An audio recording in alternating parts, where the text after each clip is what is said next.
我哋今日幫屬猴嘅朋友睇下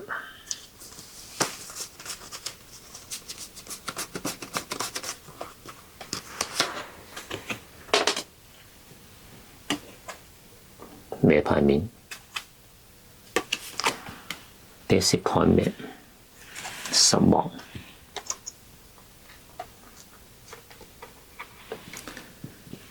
我睇下個牌面失望嘅寓意，紅色代表一個激情，底色代表一個古老古典，線紋睇出係比較古典，畫面流露出無法抹去嘅足印。心形代表一個親密嘅關係，心形代表親密嘅關係，無法抹去啲足印，親密嘅關係，有啲擾亂心神嘅一個線條。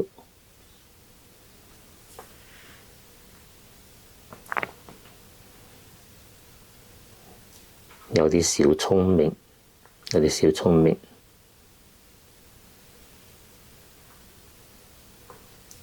我仲睇到一個過度用腦、過度用腦、小聰明，沒法抹去嘅一個痕跡。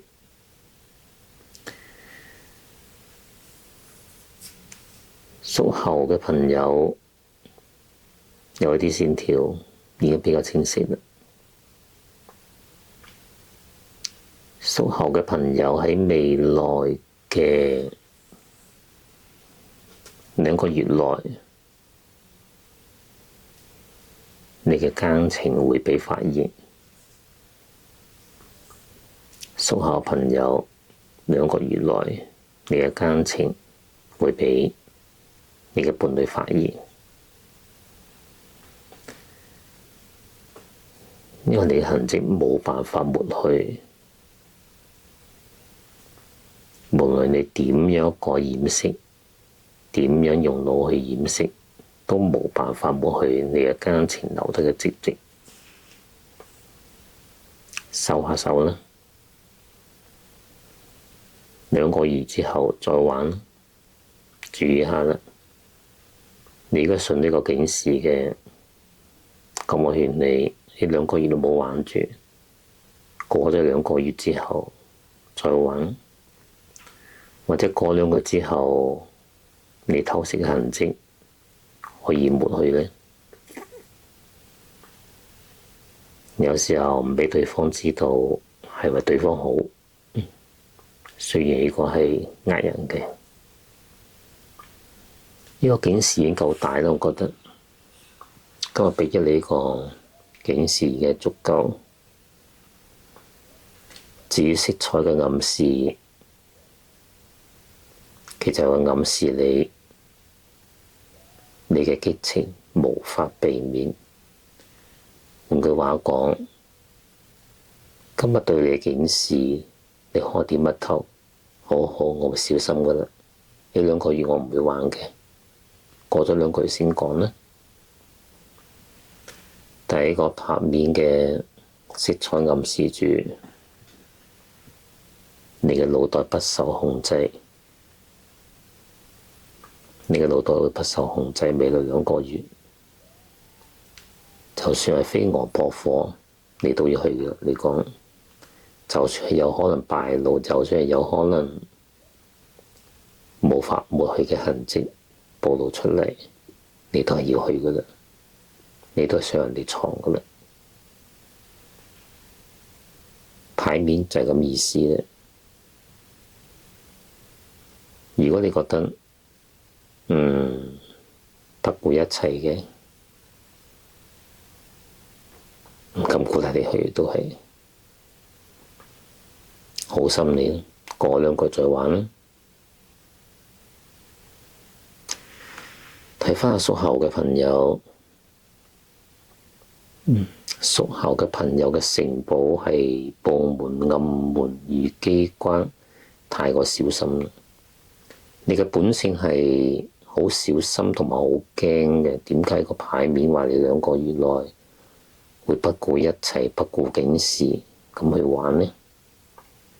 就算係暴露某啲嘢，你都係要去玩呢？有時好唔明。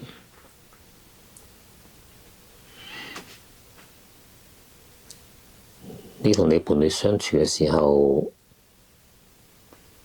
你又識得用玩笑掩蓋你對對方嘅疑心，或者用玩笑遮住自己真實嘅一面，你嘅伴侶未必睇得到。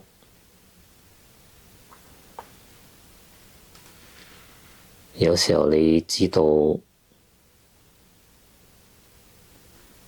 俾對方可以引到你笑嘅，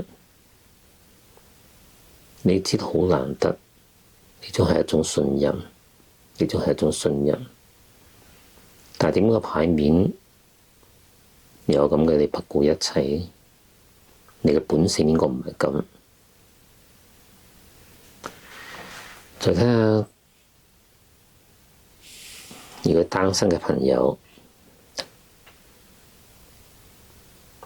有啲朋友話啦，如果單身係點解呢？點解釋呢？單身係唔使擔心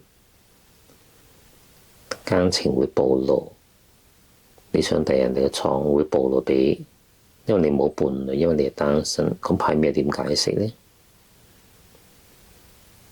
單身係有另一種嘅解釋嘅路。拆塔羅牌、拆樓台牌，其實你已經係設定咗個假設，設定咗假設，所以單身，我嘅思維向另一個方向。